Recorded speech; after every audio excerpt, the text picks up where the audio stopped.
හොඳයි අද තව ඔස්පේ ප්‍රශ්න කීපයක් සාකච්ඡා කරන්න බලමු. අද ප්‍රශ්න සාකච්ඡා කරන්න කලින් පසුගිය වීඩියෝ එකේදී සාකච්ඡා කළ ප්‍රශ්න අංක 56 එකට අදාළ පිළිතුර ඉමල්සිෆයිඩ් ඔයින්ට්මන්ට් වශයෙන් සඳහන් කරලාදී. නමුත් එය ඒක ස්ක්‍රීන් වශයෙන් නිවැරදි විය යුතුයි. මේ පිළිබඳව මතක් කරලා දුන්න කීප දෙනෙක් හිටියා. ඒගොල්ලන්ට බොහොම ස්තුතියි.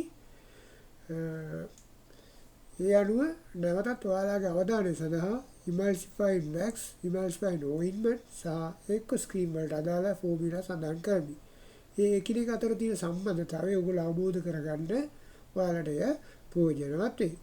Before discussing today's questions, in the last video, we discussed question number 56.1. The answer was mentioned as emulsifying ointment, but it should be corrected to aqueous cream. Please note this. For your attention, I will mention the formulas of emulsifying wax, emulsifying ointment, and aqueous cream. Note this and understand their relationships. හොඳයි. එහෙනම් මේක අපි දාලා තියෙනවා emulsifying wax වලට අදාළව මොනවාද අවශ්‍ය කියලා ඒකේ ෆෝමියුලා එක තියෙනවා. ඒ වගේම emulsifying ointment වලට අදාළ ෆෝමියුලා එක තියෙනවා. aqueous cream වලට අදාළ ෆෝමියුලා එක දාලා තියෙනවා. ඒ හින්දා ඒගොල්ලෝ නැවත හරි අවබෝධයක් ලබා ගන්න. ඒ වගේම මෙතන මම දාලා තියෙනවා emulsifying wax හදන්නේ කොහොමද කියලා. ඒකේ method for preparing emulsifying wax. ඒක මොකද කියන්නේ? select කරනවා melt the cetestern alcohol and heat it to around 95 centigrade. Then add the sodium lyryl sulfate and mix thoroughly until dissolved.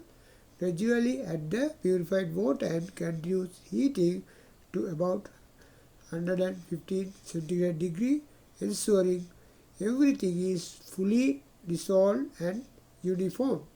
Maintain this temperature, stirring vigorously until most of the water has evaporated or the desired consistency is achieved. ඒ කියන්නේ ඔයගොල්ලෝ මම කිව්ව විදිහට අසෙන් ඉස්සලාම අපි සීතස්ටර් alcohol එක melt කරගන්න කිව්වා. ඊට පස්සේ ඒකට සෝඩියම් ලයිරල් සල්ෆේට් එක මික්ස් කරලා හොඳට මේක කරන්න මිශ්‍ර කරන්න කියලා අපි කිව්වා. ඊට පස්සේ ක්‍රමානුකූලව ඒකට පියුරිෆයිඩ් වෝටර් එකතු කරලා කන්ටිනියස්ලි කියන්නේ රත් කරලා ඒක සාතික කරගන්න සම්පූර්ණ ඩිසෝල් වුණා කියලා. ඒ වගේම මේ ටෙම්පරේචර් එකේ තියාගෙන ස්ථිර කරගෙන ඒකම ගොඩාක් ඒ කියන්නේ තියෙන වැඩිපුර වතුර වාෂ්පෝණ වෙනදක් හෝ ඔයාලට අවශ්‍ය දේ ලැබෙන තුරු මේක අලත්තලා මියා කරගන්න කියලා අපි මේකෙන් කියලා තියෙන සරලව කියනවනේ. හරිද? හරිද? ඕගොල්ලෝ දැන් මෙතෙන්දි දැනගන්න ඕනේ emulsifying wax, emulsifying ointment සහ aqueous cream අතර තියෙන සම්බන්ධතාවය බලන්න. emulsifying wax එක හදාගත්තම emulsifying ointment වලට emulsifying wax ඕන වෙනවා. ඊට පස්සේ aqueous cream වලට emulsifying ointment භාවිත කරලා තියෙනවා. ඒ ටික අවබෝධ කරගන්න. Okay, let's discuss today's questions. Here question number 58. How many grams of the above hydrocortisone cream and cream base must be combined to obtain 30 grams of 0.25% hydrocortisone cream? ඒ කියන්නේ මේක දීලා තියෙනවා අපිට hydrocortisone tube එකක් දීලා තියෙනවා. දීලා එකෙන් අපෙන් අහනවා ඒකේ ස්ට්‍රෙන්ත් එක දීලා තියෙන සැර කොච්චරද? ප්‍රතිශතය 100%යි. නමුත් අපිට හදන්න කියලා තියෙනවා ප්‍රතිශතය 0.2.5 තියෙන හයිඩ්‍රෝකෝටිසෝන් ක්‍රීම් එකක් හදන්න කියලා තියෙනවා. ඒකේ ග්‍රෑම් 30ක් හදන්න කියලා තියෙනවා. හරිද? හොඳයි. මේක හදන්න අපි මොකද මෙතෙන්දි දැනගත යුතු කරුණු? මේක ඉස්සලා අපි දන්නවා අපිට ලබා දීලා තියෙන හයිඩ්‍රෝකෝටිසෝන් ක්‍රීම් ටියුබ් එකේ තියෙන පර්සන්ටේජ් එක දන්නවා. ඒක 100.1යි. දශම නෙවෙයි 100%යි. බරාදුව. හරිද? weight by weight. ඊට පස්සේ අපි ඒක එහෙනම් දන්නවා. ඊළඟට අපිට දීලා තියෙන අපිට අවසානයේ හදා ගන්න ඕනේ කොච්චර ප්‍රමාණයක්ද කියලා දන්නවා. ඒකේ ප්‍රමාණය දන්නවා. ඒ කියන්නේ ග්‍රෑම් 30යි. ඒකේ ස්ට්‍රෙන්ත් එකත් අපි කොච්චරද කියලා දන්නවා. ඒ කියන්නේ 0.25 කියලා පර්සන්ටේජ් එක දීලා තියෙනවා. එහෙනම් අපි දන්නේ නැත්නම් මොකද්ද? මේ ටියුබ් එකේ ඉස්සලාම අපිට හොයාගන්න ඕනේ මේ ටියුබ් එකෙන් කොච්චරද ක්‍රීම් ගන්න ඕනේ කියලා. හරිද? ඒක හොයාගත්තට පස්සේ අපි සම්පූර්ණ බර ග්‍රෑම් 30යි නම් ඒ ප්‍රමාණය අඩු කරාපු ගමන් අපිට දාන්න ඕන ක්‍රීම් බේස් එක කොච්චරද කියලා හොයාගන්න පුළුවන්. Here we know the percentage of hydrocortisone in the given hydrocortisone tube, as well as the required percentage and most of final required percentage and amount of final product. Therefore, we can use the known variable of the dilution formula to solve this. හරිද? එහෙමනම් අපි දන්නත් එකයි මේකට අපිට පාවිච්චි කරන්න පුළුවන් මේ ඔයගොල්ලෝ දන්නා Q1 V1 C1 කියලා ඔයගොල්ලෝ කලින් ඉගෙනගෙන තියෙනවනේ.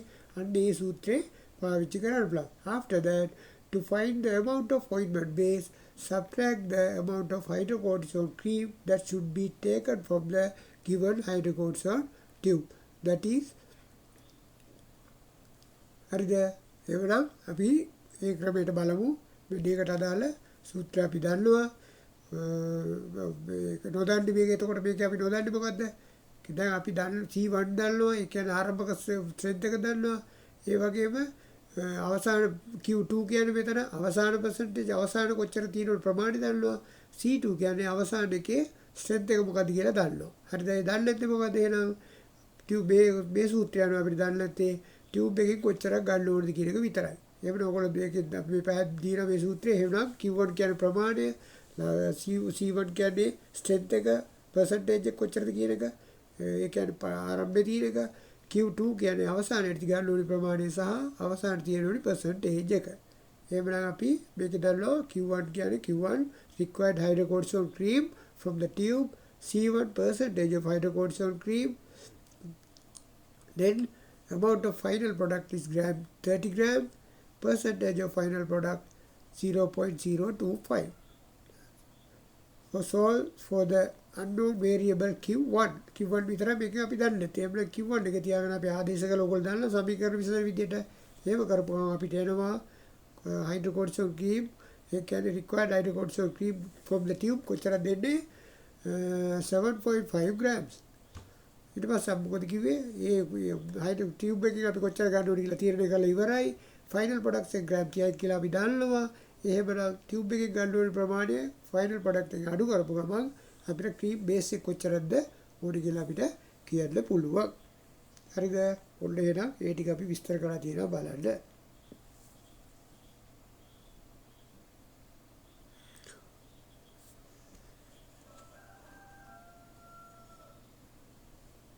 හොඳයි. එහෙනම් අපි 59 වෙනි ප්‍රශ්නේ බලමු. 59 මොකක්ද කියන්නේ? emulsified ointment 30 gram, benzoic acid 1 gram, purified water 69 gram. මේක තමයි අපි එක්කොස් ක්‍රීම් කියලා ඔයගොල්ලෝ අපි පහුගිය වීඩියෝ එකේදී අපිට වැරදිලා හදාගත්ත ඒකස් ක්‍රීම් කියන එක තමයි මෙතන තියෙන්නේ. මේකෙන් කියලා තියෙනවා part 1 එකේ ගන්නවා briefly explain the method of the above preparation. part 2 එකේ ගන්නවා what are the uses of aqueous cream කියලා අහනවා. කොහොමද මේකද අපි කියන්නේ? ඔයගොල්ලෝ මතක තියාගන්න ඕනේ මේක විශේෂයෙන් මොකද මේක විනාඩි 3ක් ඇතුළත ලියන්න දෙන ප්‍රශ්නේ ඉතින් ගොඩාක් දේවල් බ්‍රීෆ්ලි කෙටි එකයි අපි හදන්න මොනවද කියලා ක්‍රමයේ විතරක් සාමාන්‍ය කිව්වම ඇති. මොකද විනාඩි 3ක් ඇතුළත උත්තරය තමයි ඒගොල්ලෝ බලාපොරොත්තු වෙන්නේ. කොහොමද මේක කියන්නේ? ඉස්සෙල්ලා මොකද්ද කරන්න ඕනේ? හිතමු බලන්න. අපිට dissolve benzoic acid in hot purified water and maintain the solution at 60 centigrade degrees. ඒ කියන්නේ benzoic acid එක උඩු purified water වල දිය කරලා ඒකේ උෂ්ණත්වය සෙන්ටිග්‍රේඩ් අංශක 60ට තියාගන්න කියලා කියනවා. ඒ කියන්නේ අපි ලියනවා. එතකොට මෙතනදි විශේෂයෙන් අපි මේක රත් කරන්න භාවිතා කරන්නේ මෝටර් බාත් එකක් කියලා ඔයගොල්ලෝ මතක තියාගන්න. මෙතනදි ක්‍රමයේ යන්තම් මේක කෙටියෙන් විස්තර කරන්න කියලා තියෙන්නේ. අවශ්‍ය දේවල් කිව්වොත් එහෙම නම් කිව්වොත් ඔයගොල්ලෝ මේකට පාවිච්චි කරන්න මොනවද කියලා මතක තියාගන්න ඕනේ. ඊට පස්සේ next melt the emulsifying ointment and warm it to 60 centigrade degree. කියන්නේ ඊළඟ emulsifying ointment එක අපි melt කරලා centigrade අංශක 60ට තියාගන්න ඕනේ.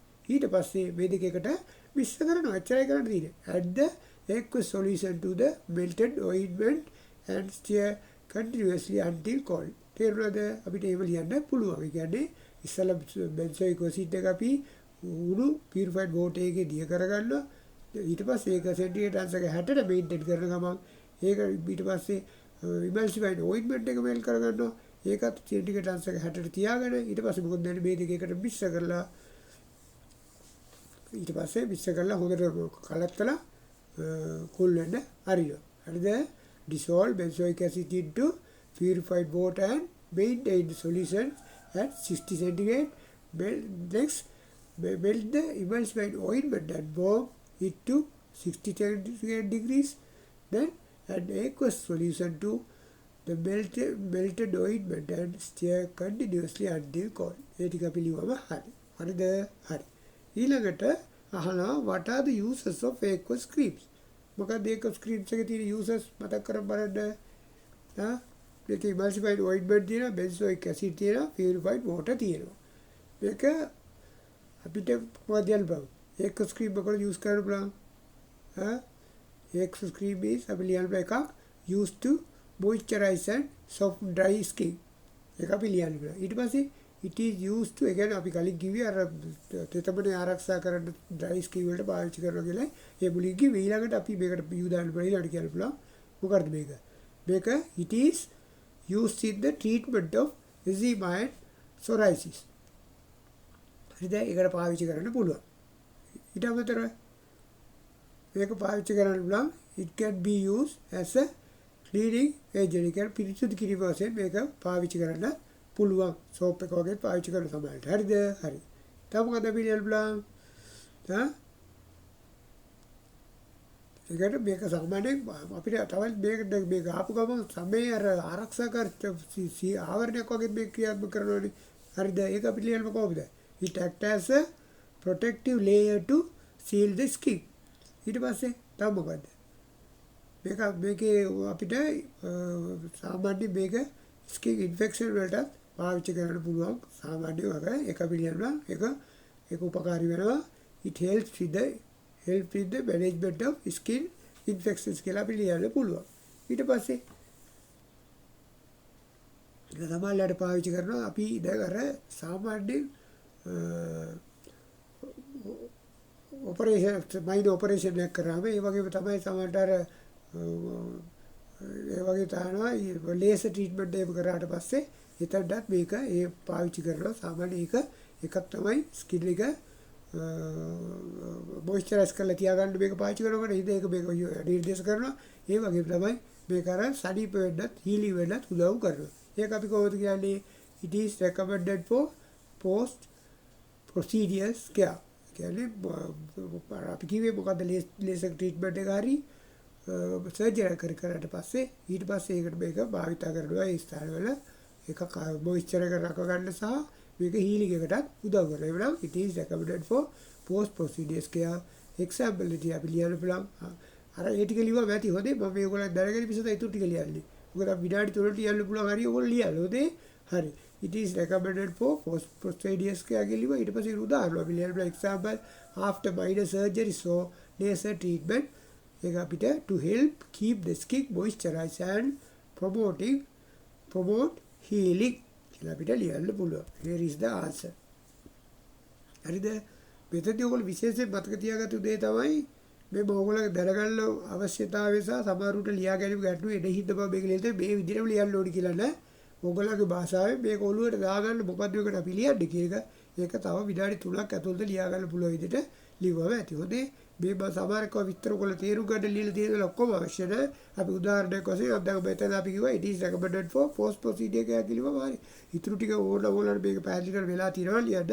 නමුත් අර විනාඩි 3ක් ඇතුළත ගොඩක් දේවල් ලියන්න බැරි යද්දා ප්‍රශ්න දැක්කම ඔයගොල්ලෝ හිතා ගන්න ඕනේ විනාඩි 3ක ලියන්න තමයි දෙන්නේ කියලා. ඕන මේ දීලා තියෙන ප්‍රශ්න වලට ගොඩාක් දේවල් ඔයගොල්ලන්ට ලියන්න පුළුවන්. නමුත් අපි මොකද්ද කරන්නේ? ඔයගොල්ලෝ තේරුම් ගන්න ඕනේ විනාඩි 3ක් ඇතුළත මොකද්ද මේක ලියන්න ඕනි කියලා. ඒකට තමයි මම නැවත කියන්නේ ඔයගොල්ලන්ට විනාඩි 3ක් ඇතුළත ලියන්න පුරුදු වෙන්න. ඔයගොල්ලෝ ගොඩාක් අයට දඩුව තියෙනවා. නමුත් අර කාලය ඇතුළත ලියා ගන්න බැරි ප්‍රශ්නේ තමයි තියෙන්නේ.